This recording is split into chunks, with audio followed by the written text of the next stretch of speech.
The last thing a person says can haunt you forever. Tonight, we're visiting the graves of 30 legendary actors, and we're going to stand where they rest and speak the final words they left behind. Some of these words are documented. Some are only reported. A few are almost certainly legend. I'll tell you which is which as we go.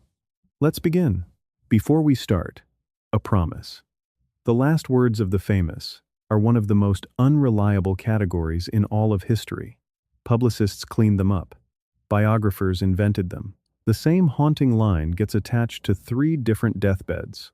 So tonight, when a quote is solid, sworn to by a witness or written in a letter, I'll tell you. When it's only reported, I'll say so.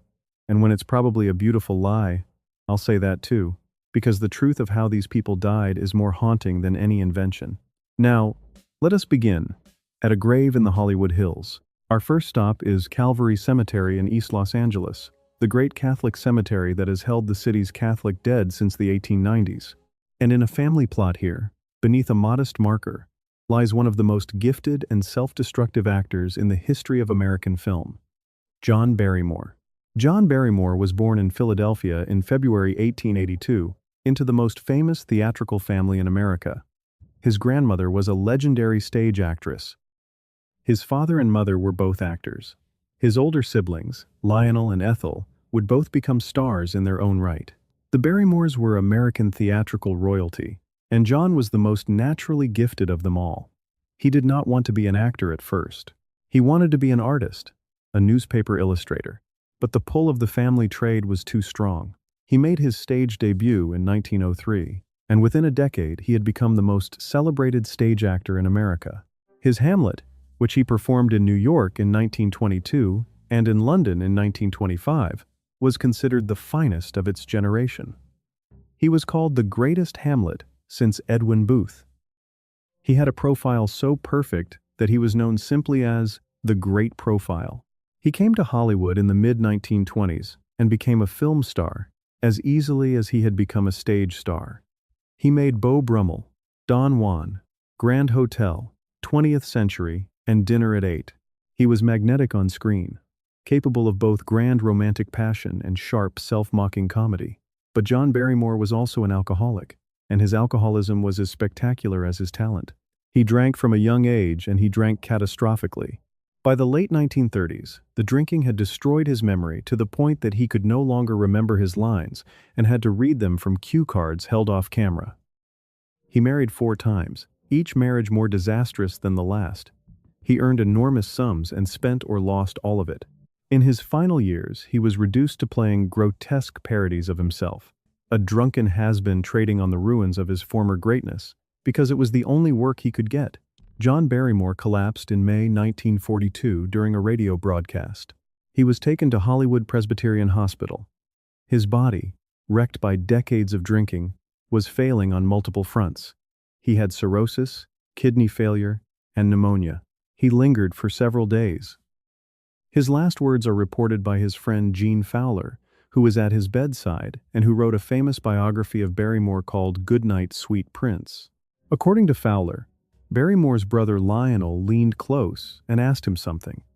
And John Barrymore, the greatest Hamlet of his generation, dying at 60, said, "Are you a betting man, Lionel?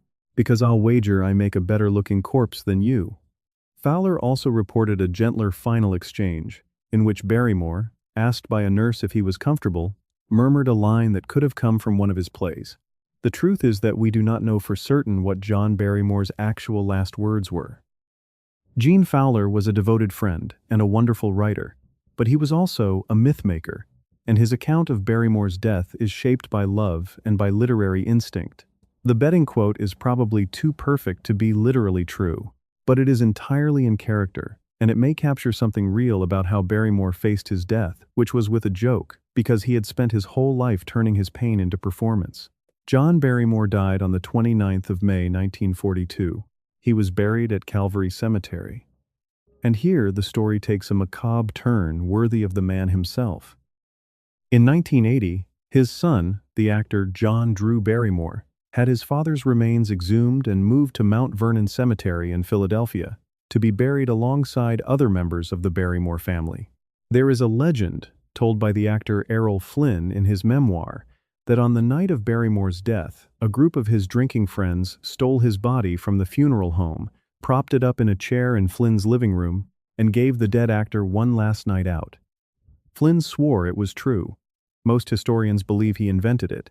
It is exactly the kind of story that attaches itself to John Barrymore, a man whose life was so theatrical that even the lies told about his death feel true. His grave in Philadelphia is quiet now. The greatest Hamlet of his generation, who joked about his own corpse, rests far from the Hollywood that both made and destroyed him. We travel now to Chapel of the Pines Crematory on Santa Monica Boulevard in Los Angeles, and to a set of ashes belonging to a man who was, along with Barrymore, one of the great tragic drinkers of Hollywood, and whose final words are among the most reliably documented on this entire tour. W.C. Fields. William Claude Dukenfield was born in Philadelphia in January 1880. His childhood was hard. He left home young, according to his own much-embellished accounts, after fighting with his father, and he survived on the streets through petty theft and odd jobs. He taught himself to juggle, and he became, genuinely, one of the greatest jugglers in the world, performing in vaudeville and music halls across America and Europe as a tramp juggler. He worked silently at first, and only gradually added the muttering, cynical comic patter that would become his trademark. He became a Broadway star in the Ziegfeld Follies. He moved into films in the 1920s and became, in the sound era, one of the most beloved comedians in America. His persona, the misanthropic, hard-drinking, child-hating con man with the bulbous nose and the muttered asides, was one of the great comic creations of the century. My Little Chickadee, The Bank Dick, Never Give a Sucker, and Even Break. He wrote much of his own material, often under absurd pseudonyms like Mahatma Cain Jeeves and Otis Cribble-Coblis. The drinking persona was not entirely an act. W.C. Fields drank heavily throughout his life, reportedly consuming enormous quantities of gin. He claimed to distrust water because, as he put it, fish reproduced in it.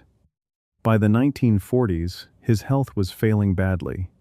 He had cirrhosis and other complications of decades of alcoholism. W.C. Fields spent his final months at the Las Encinas Sanatorium in Pasadena. There is a well-documented story, attested by people who knew him, that a friend visited him near the end and was astonished to find the famously irreligious Fields reading a Bible.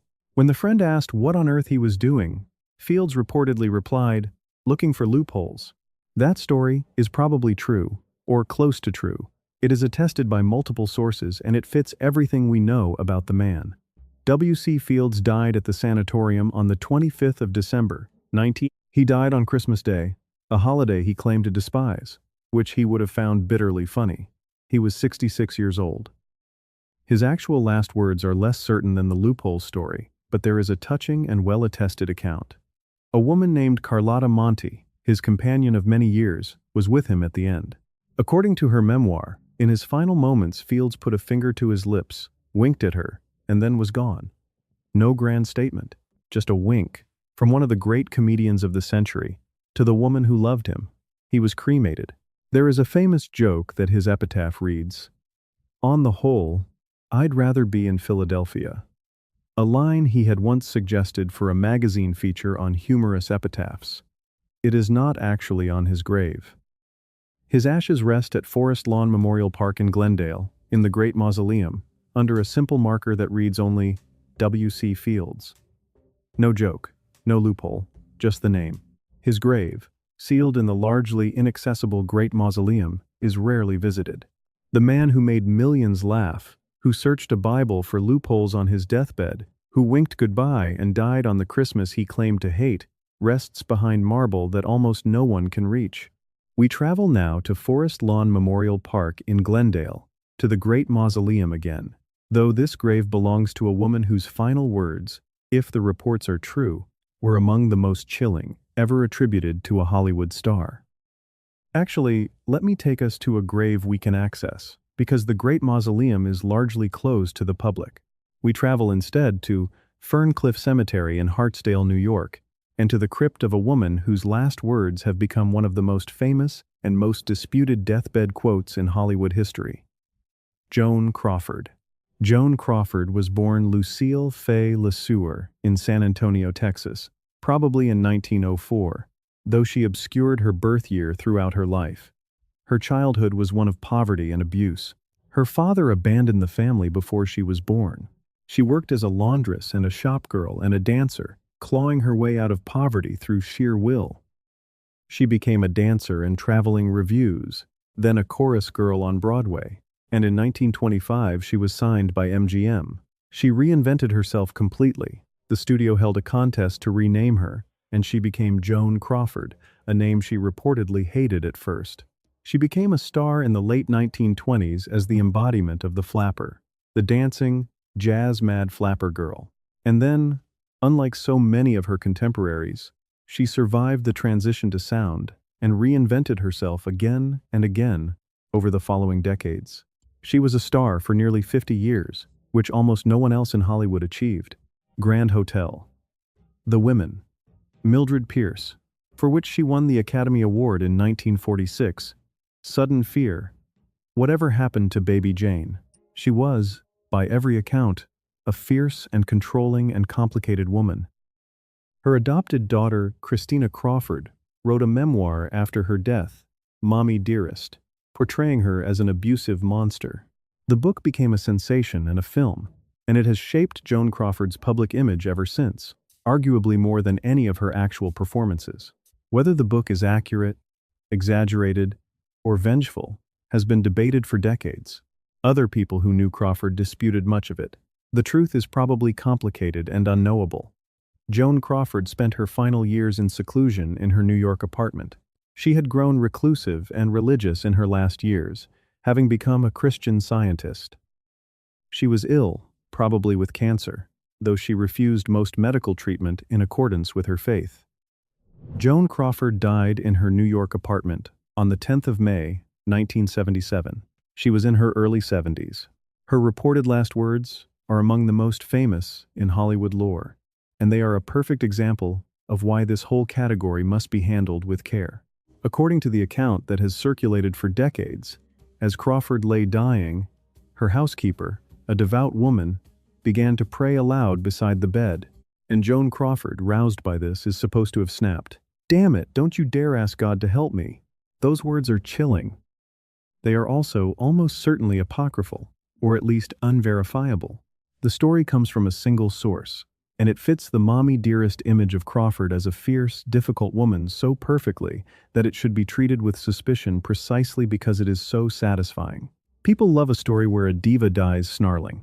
Whether Joan Crawford actually said those words, no independent witness ever confirmed. It may be true. It may be a legend built on her reputation. We simply do not know.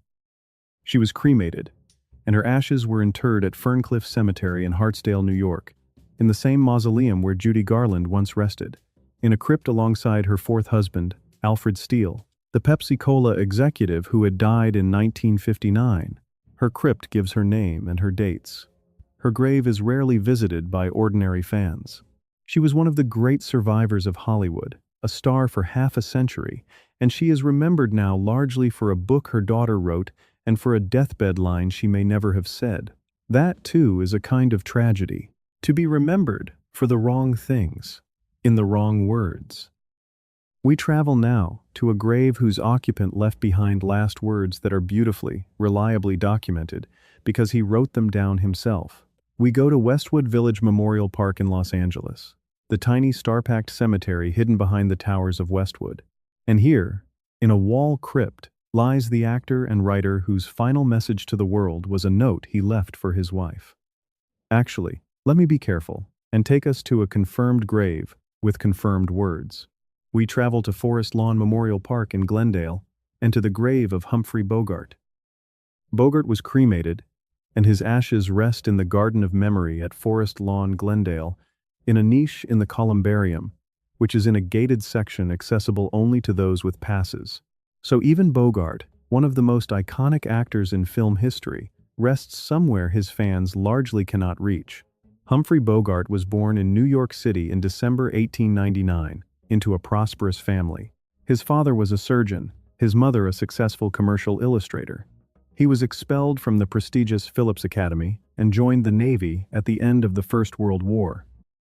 There is a legend that the small scar on his lip, which contributed to his distinctive speech, came from a wound suffered during his naval service, though the true origin is disputed. He drifted into acting in the 1920s, playing juvenile romantic roles on Broadway, the kind of parts where a young man in tennis whites walks on and says, "Tennis? Anyone?" He was, for years, a mediocre and unmemorable actor.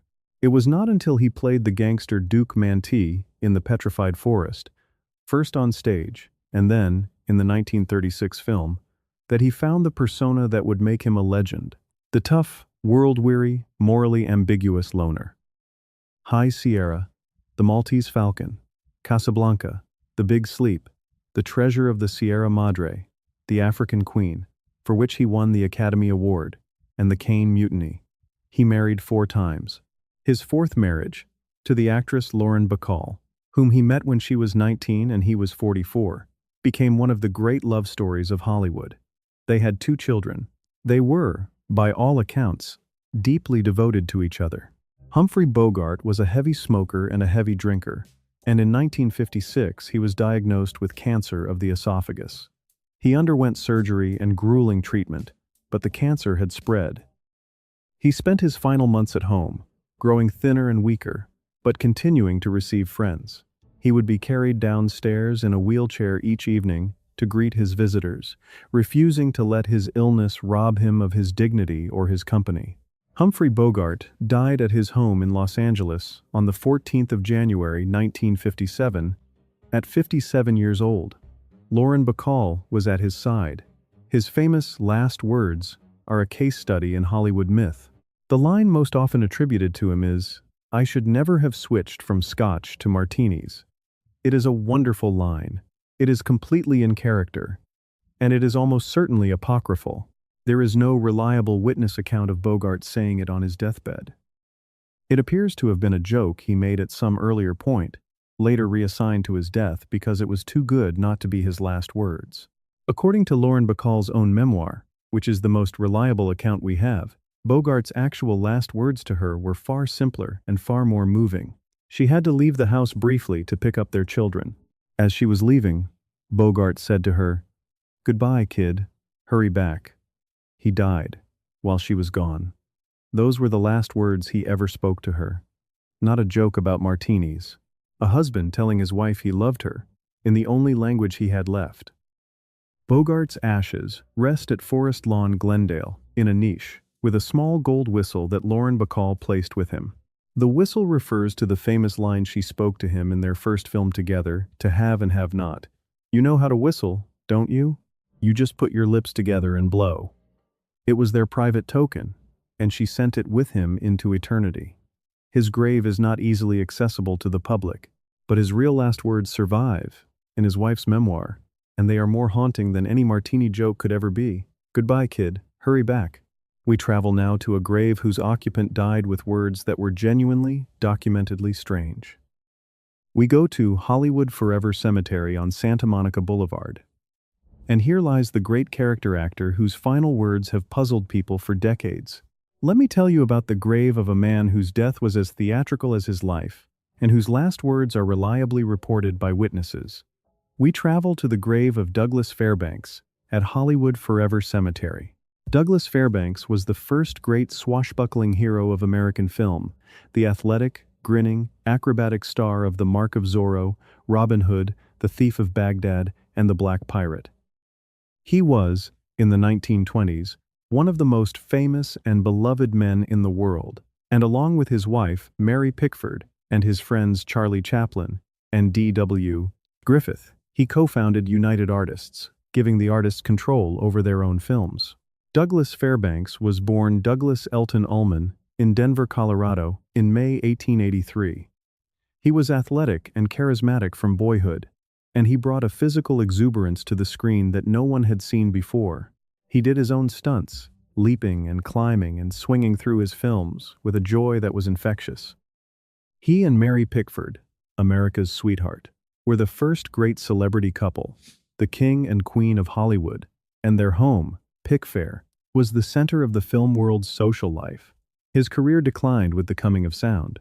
His athletic style of filmmaking belonged to the silent era, and he was aging out of the acrobatic hero roles that had made him famous. His marriage to Pickford collapsed. He grew restless and melancholy.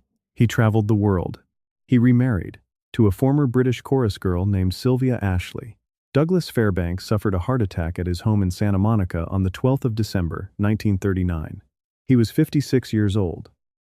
He had been in declining health, and the heart attack came in the night. His last words are well attested, reported by his nurse and his son. Douglas Fairbanks, lying in bed, said, "I've never felt better." And then he died. The irony was so perfect, so theatrical, so much like the optimistic, grinning hero he had always played, that it has been remembered ever since. The man who leapt through his films with boundless energy, telling the world with his dying breath that he had never felt better moments before his heart stopped. He was buried at Hollywood Forever Cemetery, in an elaborate marble monument with a long reflecting pool, one of the grandest memorials in the cemetery. His son, Douglas Fairbanks Jr., also an actor, joined him there decades later. Fairbanks's monument is one of the more visited spots at Hollywood Forever, precisely because it is so grand and so beautiful. But the man himself, the first great action hero of the movies, is largely forgotten by modern audiences. His silent films are seen by almost no one. His last words, "I've never felt better," spoken moments before death, remain one of the most quietly haunting final statements in Hollywood history. We travel now to a grave whose occupant left behind last words that were a warning, and a very sad one. We go to Forest Lawn Memorial Park in Glendale. Let me take us to a confirmed and accessible location, and to the grave of a man whose final words are among the most poignant on this tour. The great actor and comedian whose life ended in illness far from the spotlight. We travel to the grave of Bela Lugosi at Holy Cross Cemetery in Culver City, whom we discussed in an earlier tour. His last words are not reliably documented, so let me not dwell on him again here. Let me instead take us to a grave with genuinely documented final words. We go to Woodlawn Memorial Cemetery in Santa Monica, and I want to tell you about a different kind of last words entirely. We go to the grave of a man whose final recorded words were spoken not on a deathbed, but in the last thing he ever wrote, which makes them reliable in a way that deathbed reports never are.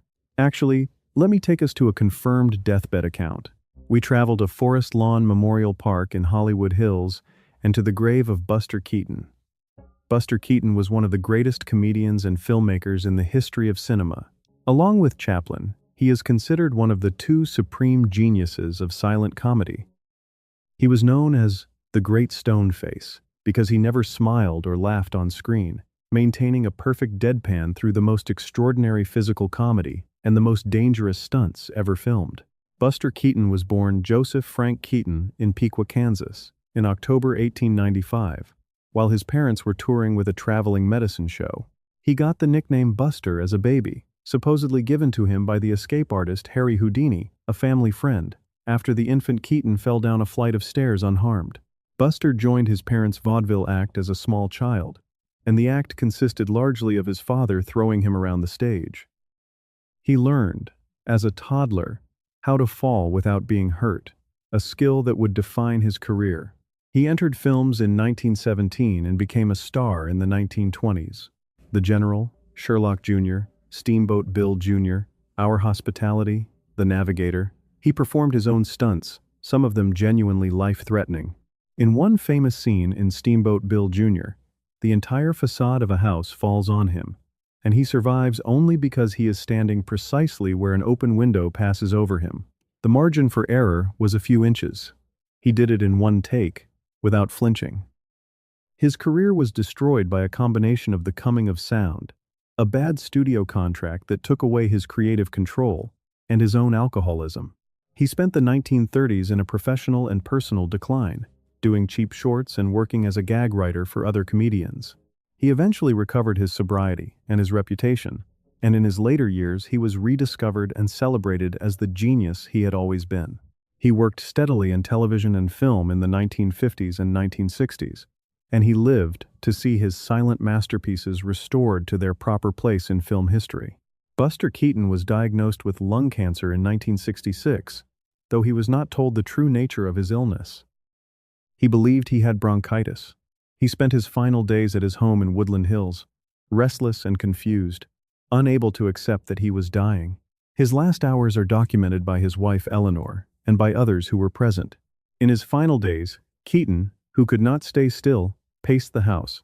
He is reported to have spent his last conscious hours playing cards, and, in a detail that his wife confirmed, he kept getting up and moving around the room as if he had somewhere to be. He died on the 1st of February, 1966, at 70 years old. His last words are not recorded as a single dramatic statement. What is recorded, and what is genuinely haunting, is that the great physical comedian who could never stay still, who had spent his whole life in motion, spent his final hours trying to get up and move, his body still trying to perform even as it failed. There was no grand final line. There was only a man who had run and leapt and fallen his whole life, trying, at the very end, to keep moving. Buster Keaton was buried at Forest Lawn Memorial Park in Hollywood Hills.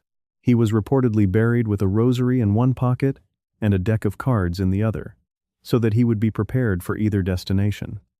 His grave is a modest marker. It gives his name and his dates. His grave receives visitors, mostly serious film enthusiasts who understand what he was.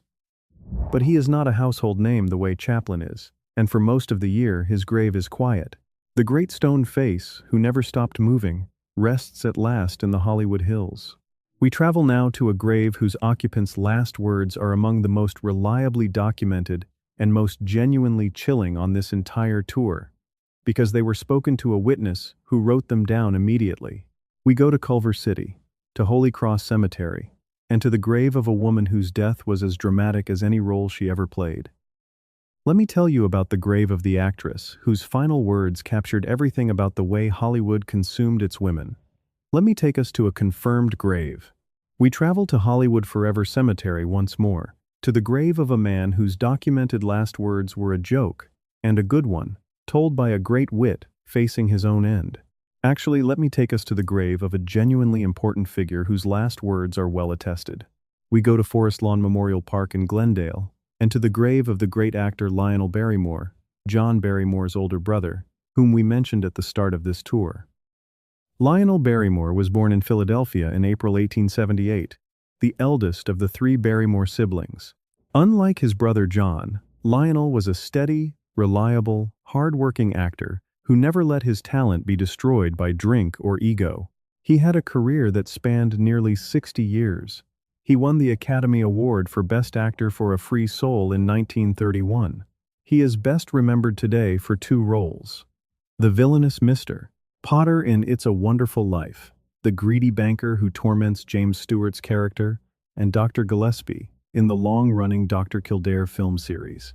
In the late 1930s, Lionel Barrymore developed severe arthritis and later broke his hip twice, which left him unable to walk.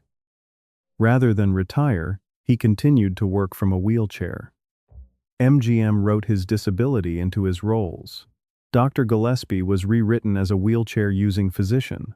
Lionel Barrymore worked from that wheelchair for the last 15 years of his life, a testament to a professionalism that his brilliant, self-destructive brother had never possessed.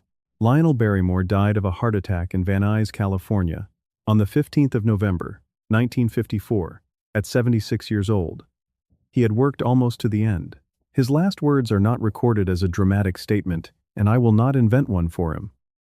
What is documented is that he died quietly, having lived a long and productive life, the steady Barrymore who outlived his glamorous, doomed younger brother by 12 years. He was buried at Calvary Cemetery in East Los Angeles, in the same cemetery where his brother John was originally buried before being moved to Philadelphia. Lionel's grave is quiet. He is remembered, when he is remembered, as Mr. Potter, the villain of A Christmas Movie. But he was a great actor and a great professional, and he deserves to be remembered as more than that. We travel now to a grave whose occupant left final words that were genuinely documented and genuinely strange. We go to New York, to a cemetery in the Bronx. Let me take us to a confirmed grave with confirmed words. We travel to Ferncliff Cemetery in Hartsdale, New York, and to the grave of the great actor whose last words were spoken in a hospital and recorded by his family. Let me instead tell you about a genuinely documented set of last words from a beloved actor whose death was public and well attested. We go to the grave of Edward G. Robinson. He was one of the great tough guy actors of the studio era, forever associated with the gangster roles that made him famous. Though he was in real life a gentle, cultured man, a passionate art collector who spoke 7 languages, Edward G. Robinson was born Emanuel Goldenberg in Bucharest, Romania, in December 1893. His family were Yiddish-speaking Jews who emigrated to New York when he was 10, fleeing anti-Semitic violence. He grew up on the Lower East Side. He studied acting and changed his name, and he became a star of the Yiddish theater and then the Broadway stage before entering films. His breakthrough came in 1931 with Little Caesar, in which he played the gangster Rico Bandello. The role typecast him as a screen tough guy for the rest of his career, though he brought far more range and intelligence to his work than the gangster image suggested. Double Indemnity, The Woman in the Window, Scarlet Street, Key Largo. He was, by consensus, one of the finest actors in Hollywood. He suffered greatly in the McCarthy era. Though he was never a communist, his support for liberal and anti-fascist causes led to his being gray-listed, and he had to humiliate himself before the House Un-American Activities Committee to clear his name. The experience wounded him deeply. Edward G. Robinson developed bladder cancer in his later years. He continued to work. His final film was Soylent Green, in 1973, in which he played an old man who chooses to die in a state-run euthanasia center in a dystopian future. The scene of his character's peaceful, assisted death is one of the most moving in the film. And here is the detail that makes it almost unbearable. Edward G. Robinson knew he was dying of cancer while he filmed that scene. His co-star, Charlton Heston, knew too. Robinson's death scene in the film was, in a very real sense, a rehearsal for his own. Heston later wrote that filming it was one of the most emotional experiences of his career because both men knew they were saying goodbye. Edward G. Robinson died of cancer on the 26th of January 1973, 12 days after completing Soylent Green. He was 79 years old. He never got to attend the Academy Awards ceremony that year, where he was awarded an honorary Oscar, the only recognition the Academy ever gave him. It was accepted on his behalf, posthumously, by his widow. He was buried at Beth Olam Mausoleum, which is the Jewish section of Hollywood Forever Cemetery. His crypt gives his name and his dates. His last documented words were not on a deathbed, but in that film, a fictional death that he knew mirrored his real one. His character, dying peacefully, surrounded by images of a beautiful natural world that no longer existed, says goodbye to Charlton Heston's character with the words, "I love you, Saul." It was fiction, but Robinson meant it, and Heston knew he meant it, and it stands as one of the most genuine goodbyes ever captured on film, spoken by a dying man playing a dying man. We travel now to a grave whose occupant's final words were a matter of public record, spoken in circumstances that were both tragic and strange. We go to Forest Lawn Memorial Park in Glendale, and to the grave of the great actress whose death shocked the nation. Let me take us to a confirmed grave and confirmed words. We travel to Westwood Village Memorial Park, and to the crypt of Carroll O'Connor. Actually, he is a later-era figure. Let me stay in the Golden Age. Let me take us to the grave of Spencer Tracy, one of the greatest actors in the history of American film, 2-time Academy Award winner, whose last days were documented by the woman who loved him. Spencer Tracy was born in Milwaukee, Wisconsin, in April 1900. He was a troubled, rebellious young man who found direction through acting. He became a Broadway star in the late 1920s and moved to Hollywood in 1930. He became one of the most respected actors of the studio era, known for a naturalistic, seemingly effortless style that other actors regarded with awe. He won back-to-back Academy Awards for Captain's Courageous in 1937 and Boys Town in 1938, the first person ever to win the Best Actor award in consecutive years. He was a devout Catholic, and he was married, and he remained married to his wife Louise for his entire life, because his faith did not permit divorce. But the great love of his life was Katharine Hepburn, with whom he made 9 films and with whom he conducted a relationship, largely hidden from the public, for 26 years. Hepburn devoted much of her life to caring for Tracy, whose health was destroyed by decades of heavy drinking. Spencer Tracy's final film was Guess Who's Coming to Dinner in 1967, made when he was so ill that the production could barely get insurance for him. Katharine Hepburn and the director Stanley Kramer put up their own salaries as collateral so the film could be made. Tracy could only work a few hours a day. His final speech in that film, a long monologue about love, delivered while looking at Hepburn, is one of the most moving moments in American cinema, because everyone on the set knew he was dying and knew he was speaking to the woman he loved. Spencer Tracy died of a heart attack in his kitchen in the early morning of the 10th of June, 1967, just 17 days after filming was completed. He was 67 years old. Katharine Hepburn had been staying with him, and she was in the house. She heard a noise in the kitchen and came in to find him. According to her own account, she had gotten up because she heard him moving around, and by the time she reached him, he was gone. There is no dramatic final line recorded for Spencer Tracy. He died alone in his kitchen in the middle of the night, getting a cup of tea, and Hepburn found him moments later. What is documented, and what is heartbreaking, is Hepburn's account of the days before.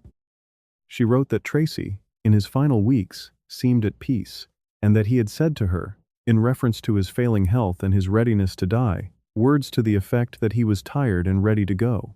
Hepburn did not attend his funeral because Tracy's wife and family were there, and Hepburn's relationship with him had always been kept out of public view. She stayed away out of respect, and she grieved him privately for the rest of her long life. She never publicly discussed the depth of their relationship until after his wife had also died. Spencer Tracy was buried at Forest Lawn Memorial Park in Glendale, in the Garden of Everlasting Peace. His grave is a modest marker, alongside his wife Louise, who outlived him by many years. Katharine Hepburn is not there. She is buried in her family plot in Hartford, Connecticut. The two people who loved each other for 26 years are buried 3,000 miles apart, because that is how their relationship had to be, in life and in death. We travel now to a grave whose occupant left last words that are reliably documented and genuinely, deeply sad. We go to a cemetery in the San Fernando Valley. Let me take us to a confirmed grave. We travel to Forest Lawn Memorial Park in Hollywood Hills, and to the grave of Stan Laurel, the surviving half of Laurel and Hardy, one of the greatest comedy teams in the history of film. Stan Laurel was born Arthur Stanley Jefferson in Ulverston, England, in June 1890, into a theatrical family. He came up through the English music hall tradition, and he actually understudied Charlie Chaplin in the Fred Karno comedy troupe before either of them became famous. He came to America and drifted into films, working for years as a middling comedian and gag writer before he was paired with Oliver Hardy at the Hal Roach studio in the late 1920s. Laurel and Hardy were magic together. The thin, bewildered Stan and the fat, pompous, perpetually exasperated Ollie, they made more than 100 films together over more than 2 decades. Stan Laurel was the creative genius of the pair, writing and constructing most of their comedy, though he took no directing credit. He was, by the accounts of everyone who worked with him, a comedy perfectionist who lived and breathed the work. Oliver Hardy died in 1957 after a series of strokes. Stan Laurel was devastated. He was too grief-stricken and too ill to attend the funeral of his partner of 30 years. He reportedly said that he could not bear to see Ollie that way. After Hardy's death, Stan Laurel refused to ever perform again.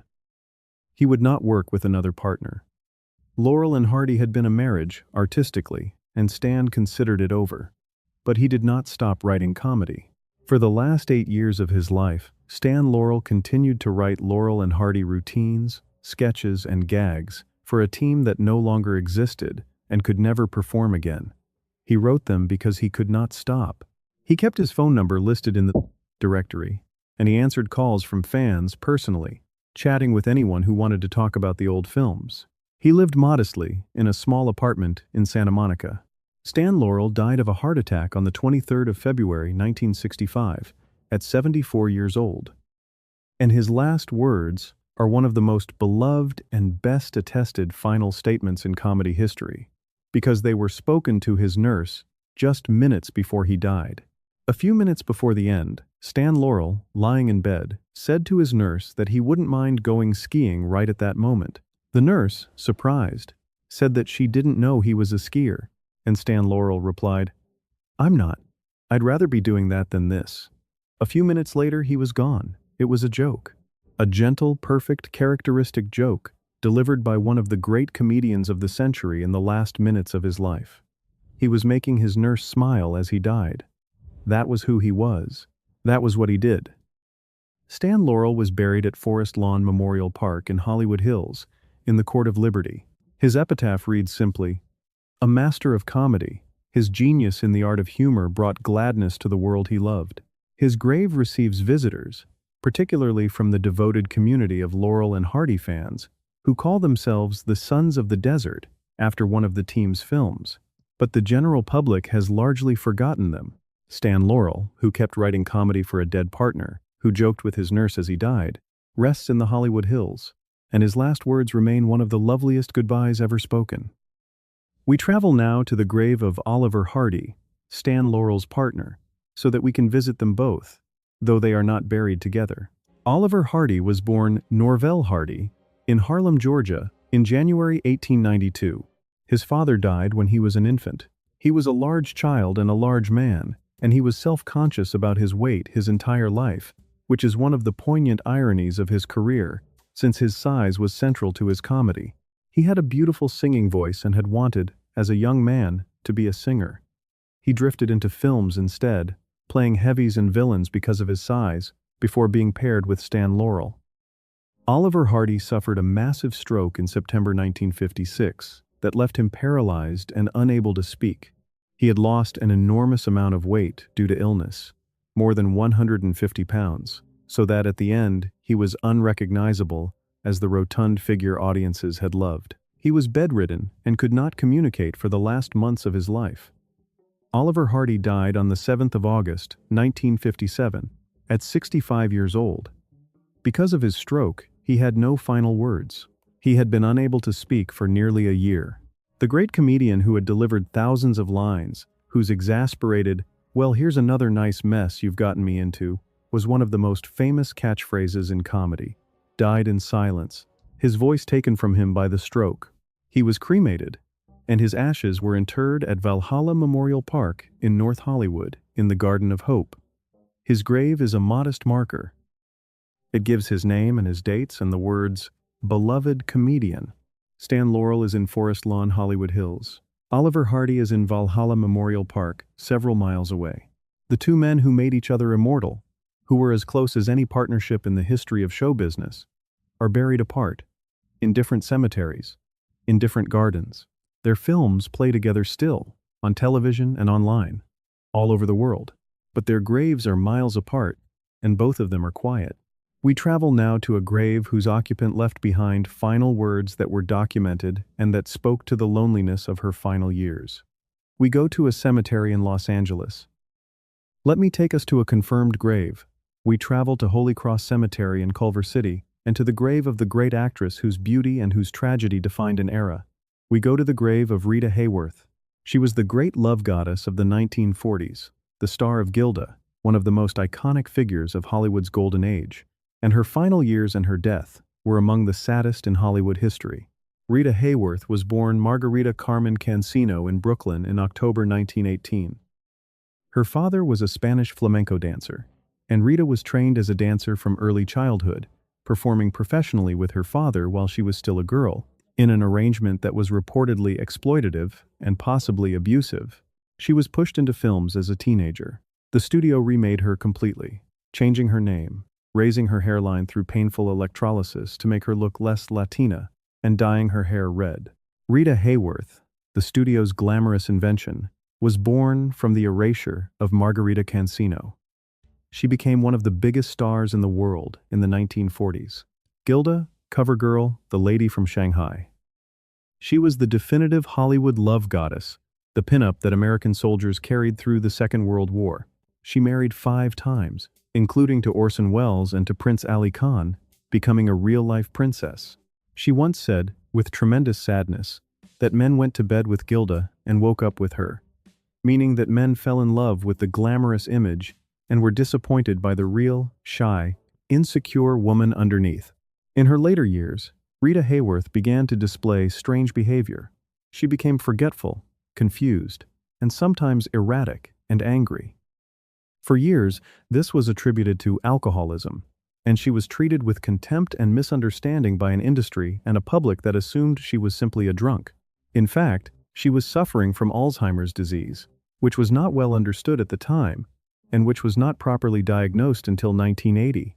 Her case became one of the first widely publicized instances of Alzheimer's, and it did a great deal to raise public awareness of the disease. By the early 1980s, Rita Hayworth was completely incapacitated. She no longer recognized anyone. She could not speak coherently. She was cared for in her final years by her daughter, Princess Yasmin Aga Khan, who became a leading advocate for Alzheimer's research. Rita Hayworth died in New York City on the 14th of May, 1987, at 68 years old. Because of the advanced Alzheimer's, she had no final words in any meaningful sense. She had lost language years before her death. The great love goddess, whose image had defined desire for a generation, died unable to speak, unable to recognize her own daughter, her mind erased by disease. It is one of the cruelest deaths on this entire tour, precisely because there were no last words. The disease had taken her words and her memories and herself long before it took her life. She was buried at Holy Cross Cemetery in Culver City. Her grave is a modest marker. It reads, "To yesterday's companionship and tomorrow's reunion." Her daughter chose those words. Her grave receives some visitors, drawn by the enduring fame of Gilda. But the woman herself, who was never allowed to be Margarita Cancino, who was disappointed in love again and again, whose mind was destroyed by a disease no one understood, rests quietly in Culver City. She had no chilling last words. She had no last words at all. And that silence, at the end of such a luminous life, is more haunting than any statement could be. We travel now to a grave whose occupants' final words were documented and were a quiet acceptance of death. We go to a cemetery in the Hollywood Hills. Let me take us to a confirmed grave. We travel to Forest Lawn Memorial Park in Glendale, and to the grave of the great actress Norma Shearer, one of the queens of MGM in the 1930s. Norma Shearer was born in Montreal, Canada, in August 1902. Her family lost their money when she was a teenager, and she and her mother and sister moved to New York with dreams of getting Norma into show business. She had physical disadvantages that should have prevented a film career. She had a slight cast in one eye, and she was told repeatedly that she was not beautiful enough for the movies. She worked relentlessly to overcome these obstacles, doing eye exercises to correct her gaze, and studying how to be photographed to her best advantage. She married Irving Thalberg, the brilliant young production chief of MGM, in 1927. This gave her enormous advantages in her career, and she was sometimes accused of getting her best roles because of her husband. But she was also a genuinely gifted and hard-working actress. She won the Academy Award for Best Actress for The Divorcee in 1930. She starred in The Women, Marie Antoinette, Romeo and Juliet, and Idiot's Delight. She was, for a decade, one of the most glamorous and powerful women in Hollywood. Her husband Irving Thalberg died suddenly in 1936, at only 37 years old, of pneumonia. Norma Shearer was devastated, and her career never fully recovered from the loss of the man who had guided it. She made a few more films and then retired in 1942, at 40 years old, walking away from Hollywood at the height of her fame. She remarried and lived a long private life. But in her final years, Norma Shearer developed dementia and failing eyesight, and she spent her last years at the Motion Picture Country House in Woodland Hills, the retirement home for film industry workers. She was, by the accounts of those who saw her there, largely lost in the past, sometimes believing that Irving Thalberg was still alive, that she was still a star, that the golden age had never ended. Norma Shearer died at the Motion Picture Country House on the 12th of June 1983, at 80 years old. Because of her dementia, she had no coherent final words.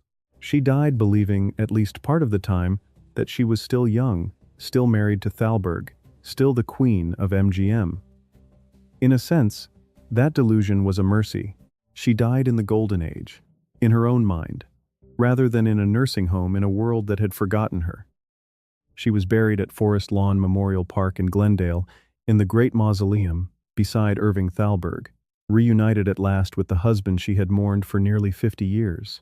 Their crypt, is in the largely inaccessible Great Mausoleum. So few visitors can reach it.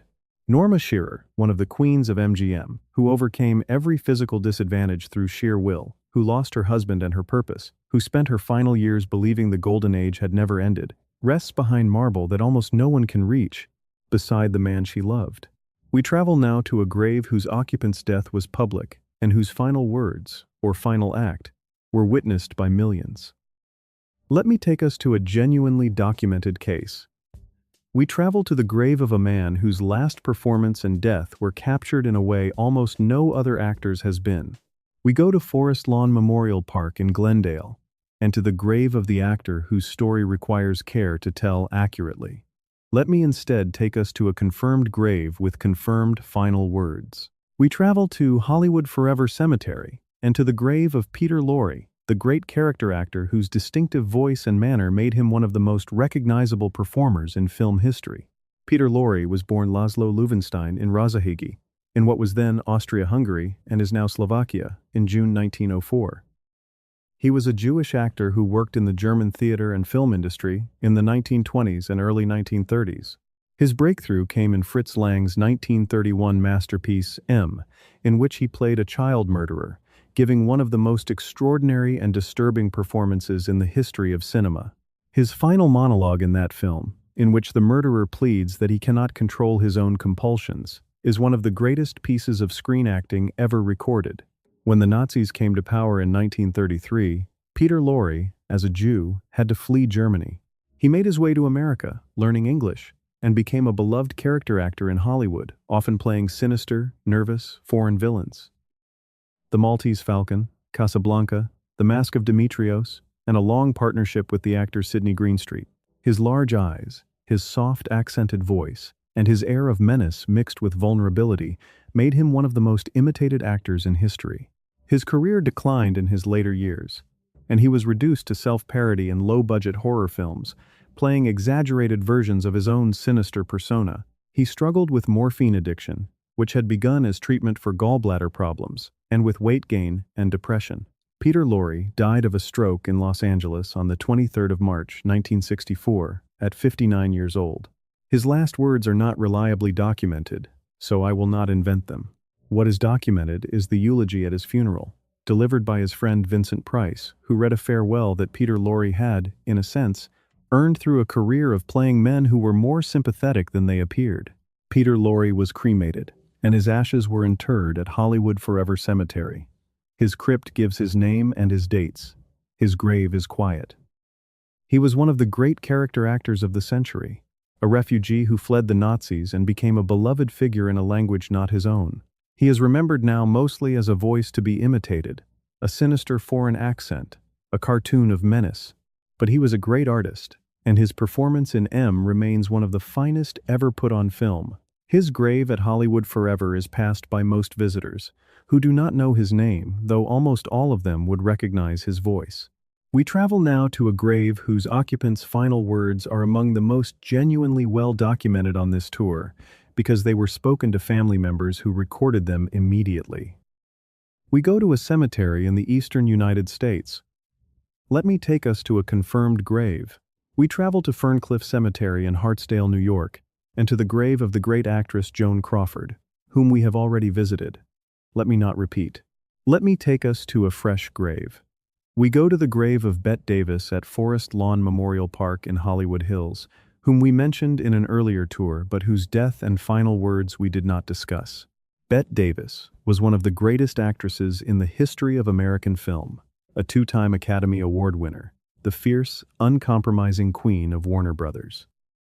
She was known for her enormous eyes, her clipped, precise diction, and her willingness to play unsympathetic, difficult, even monstrous women at a time when actresses were expected to be pleasant and beautiful. Of Human Bondage, Jezebel, Dark Victory, The Letter, Now Voyager, All About Eve, and Whatever Happened to Baby Jane. Bette Davis was born Ruth Elizabeth Davis in Lowell, Massachusetts, in April 1908. She fought her way to the top of Hollywood through sheer determination and a refusal to compromise, battling the studio system for better roles and famously suing Warner Brothers in an attempt to break her contract.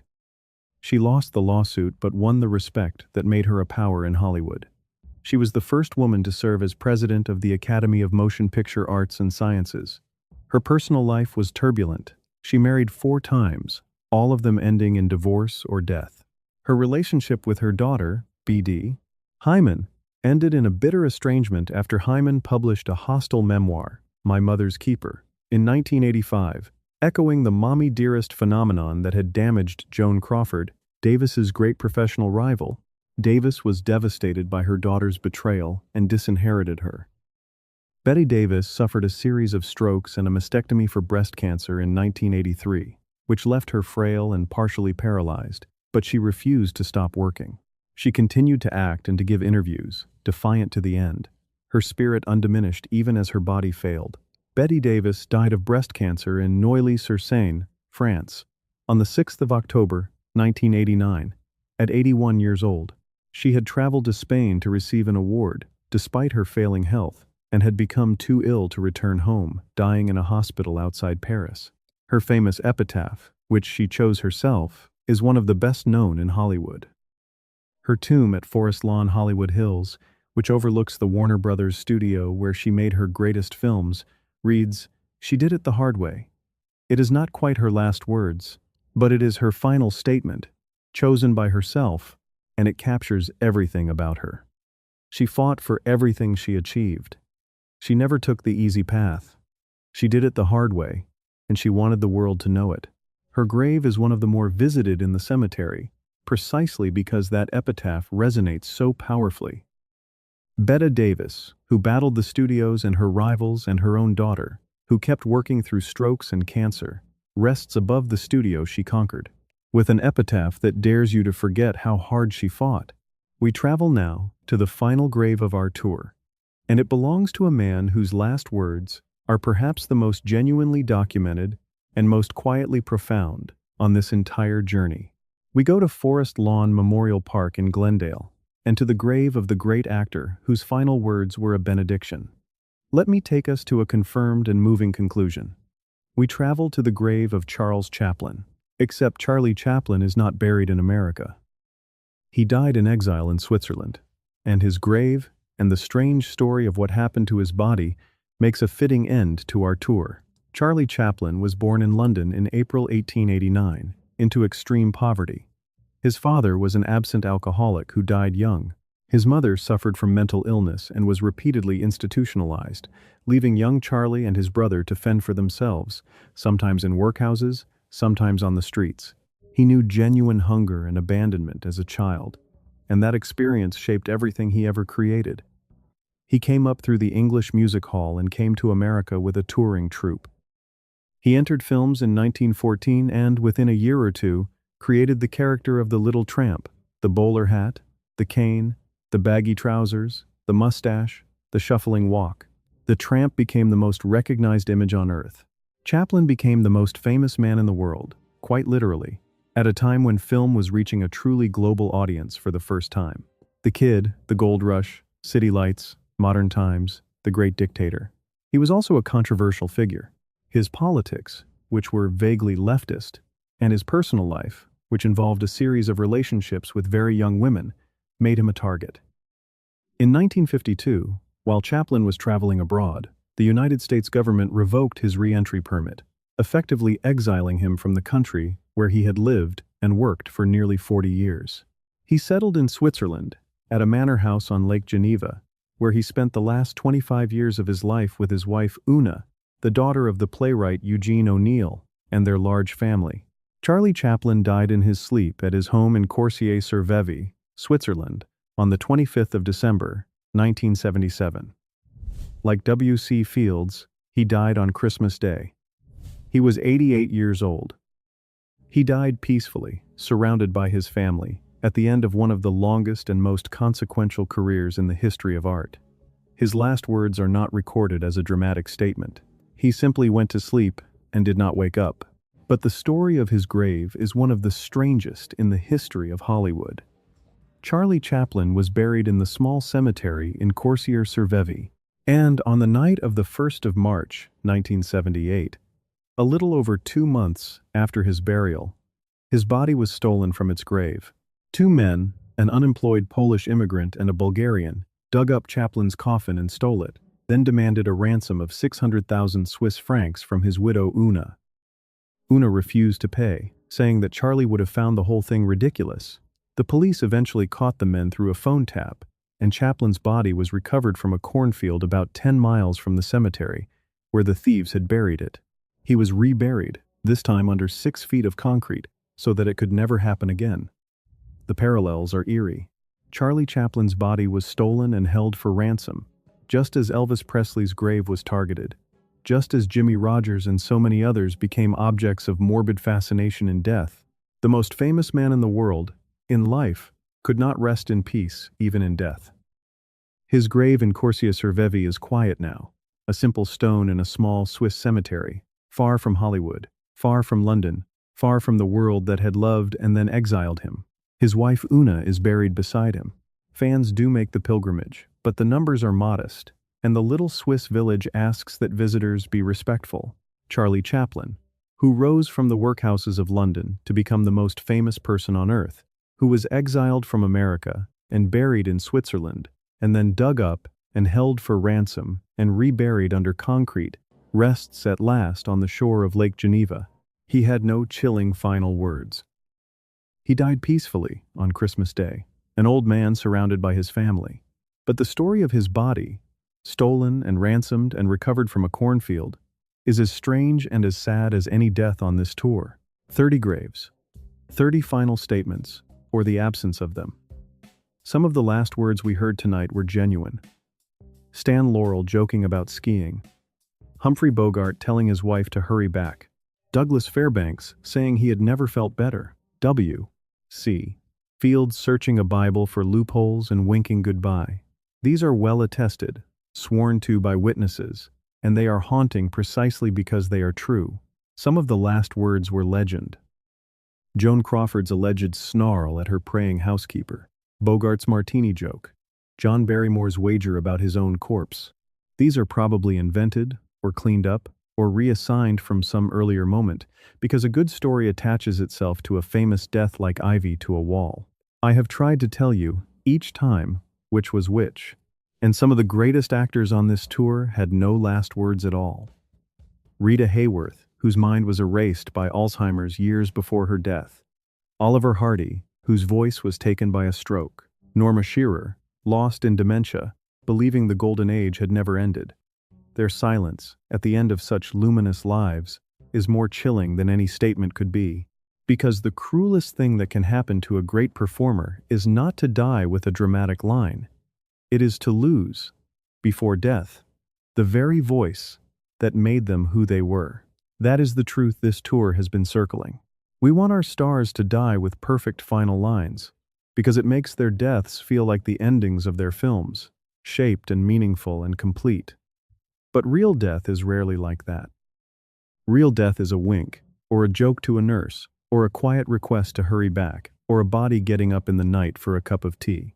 And sometimes it is only silence, the silence of a voice that was lost before the life was. What we can do, tonight and every night, is remember them, say their names, watch their films, listen, one more time, to the voices that filled the theaters of the world. And when we stand at their graves, or think of them, we can offer them the one thing that death cannot take, which is that they were here, and they mattered, and they will not be forgotten, as long as anyone remembers to speak of them. They gave us their voices. The least we can do is remember what those voices said.